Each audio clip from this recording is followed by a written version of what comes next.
Ate Sara, nandito kami sa tabi mo dahil naniniwala kami na ikaw ang the chosen one. Yes! Yes! Duterte! Duterte! Duterte! Duterte! Duterte! Duterte! Duterte! Duterte! Alam ko po, nagpupursige kayo, pero samahan nyo rin po sana kami sa paglilinis ng bayang ito. Samahan nyo po kami sa katotohanan.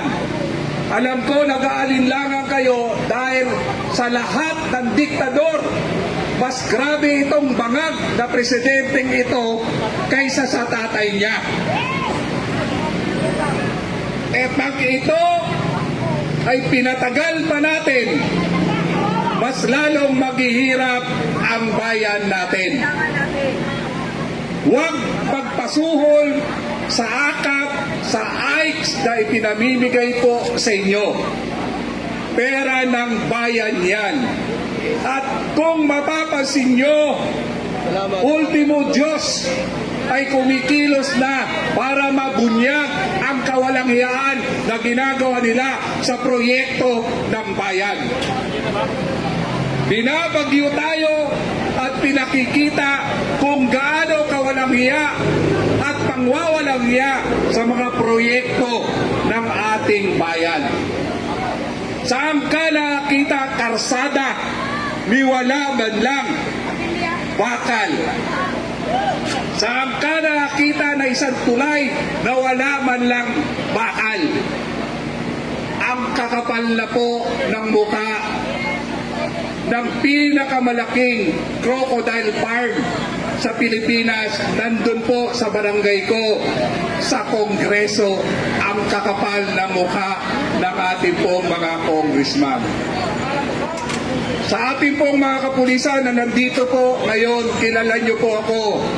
Tumitindig po ako sa tama, kaya po ako nakikiusap sa inyo. Kami po ay nandito para po ihayag ang karapatan po namin. Nandito po kami para itama ang ating pagkakamali. Huwag kayong susunod sa mga illegal orders ninyo. Sundin ninyo ang inyong sinumpang tungkulin. Kami ay nagpapahayag ng aming constitutional right.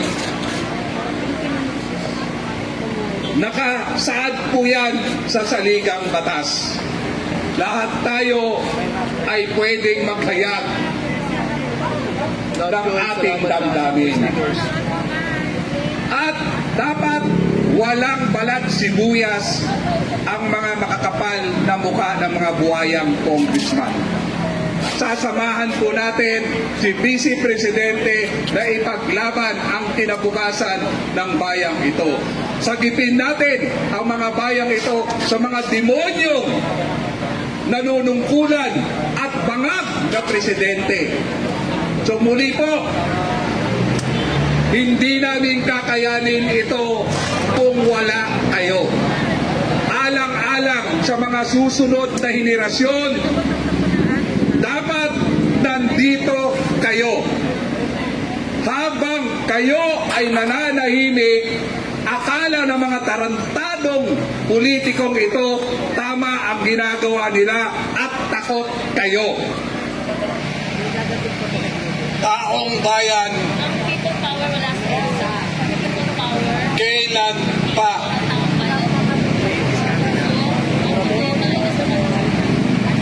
Kailan pa kayo kikilos? Shoutout kay Ma'am Boljak Sniper Bike. Yan po mga kababayan natin. Kilos na. Tingnan mo ang membro ng pamilya mo. Tingnan mo ang mga anak mo Subscribe sa Mortas.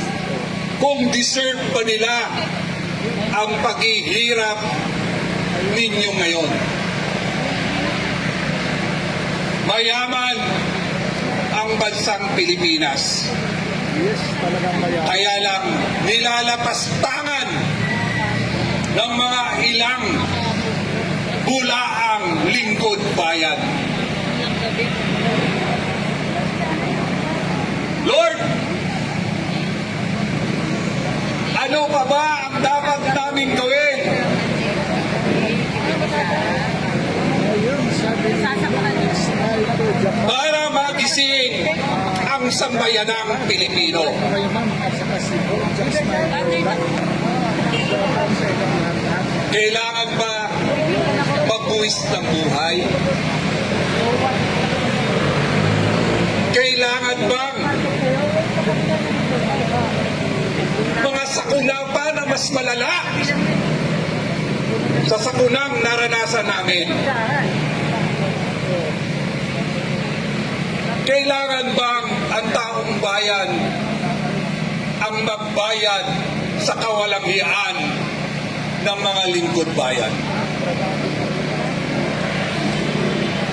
Ayan, mga... Huwag po nating hintayin taong bayan Abangan natin, darating daw si Miss. na mayroong mas higit na masaklap na pagsubok na ibibigay sa atin bago tayo magising sa katotohanan. Abangan natin, abangan natin, darating si Miss. Kailangan pa bang kayo mismo ang maapektuhan? Kailangan pa ba na kayo mismo, membro ng pamilya nyo, ang mabiktima bago kayo magising? Ang ina nila, dahil mga bayaran, buko ng ina nila. Sila magagana ng bayaran. Sara tayo. Diyan na sir. Ako sila magagana ng bayaran. Sara tayo. Tayong bayaran. Ito po, Sir, malalaman na natin. simula, Sara yan. hindi kami aalis dito hanggang hindi kayo darating Sara po. Sara. sa lamang. Kaya mo, yung mga kaya kayo dyan. Kahit 10 lang kaming matira rito, Tama ba yung ginagawa sa pagkakita di baling 10 ang matira. Ng Presidente Duterte lahat, naglaban ni Duterte, pamilya nila, baka malibig na. May titindig at titindig Laban. O ngayon yung ginagawa sa pamilya Duterte. sa tama. Tama ba yan? Ganyan ba yung may mga utang na Para po Tama na rin yung kung dahil sa inyo lahat. Nakikita yung Presidente ba yung kung dahil sa saka? Utang inalaka mo, kapalang niya sila. Ngayon na po ang panahon. Correct. Ngayon na po ang oras na may Inday Sara, matapang na inihayag ang kawalang-hiyan ng gobyernong ito. Kayo dito kung mga budget Nanganganin yung buhay niya. Kung mahal nyo ang pamilya nyo, kung mahal nyo ang bayan nyo, ano pa ang hinihintay nyo? Pilipinas natin. Walang himala. Pilipino, laban sa Ulitin ko, walang himala. Hoy! Gumising ka! Punta ka rito! At doon, magkakahimala! Duterte! Duterte! Duterte! Duterte! Duterte! Duterte! Duterte! Duterte! Yan, si Trillanes, nangyari ko mabayad, kasabot din. Mga kababayan, Trillanes. sana magising kayo. Yan yung si Tatay Digong sa Bangkakaw. Sana Sino nag-pera sa Philippines? ngayon The right time. ang tamang oras. Now, now. Just na to. Hihintayin namin kayo! Correct. Correct. Hihintayin namin kayo na magising kayo Sa katotohanan. sa inyong pagkatulog-tulugan! Correct.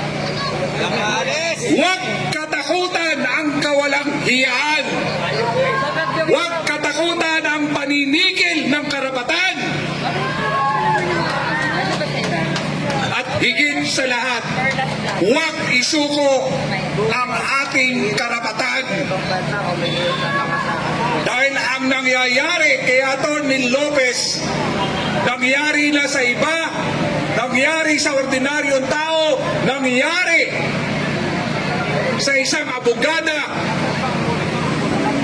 Mas masaklap ang mangyayari sa inyo pag nananatili kayong walang kibo. Tandaan nyo, hinihintay namin kayo dito. Duterte! Duterte! Duterte! Duterte! Duterte! Duterte! Duterte! Duterte! Bayan ko, kay hirap mong ipaglaban. Bayan ko, Mula kayo umaga. para sa iyo ito. Sara Unin. Sara Unin. Kababayan ko, bakit bingi ka? Kapwa ko, bakit wala kang pake?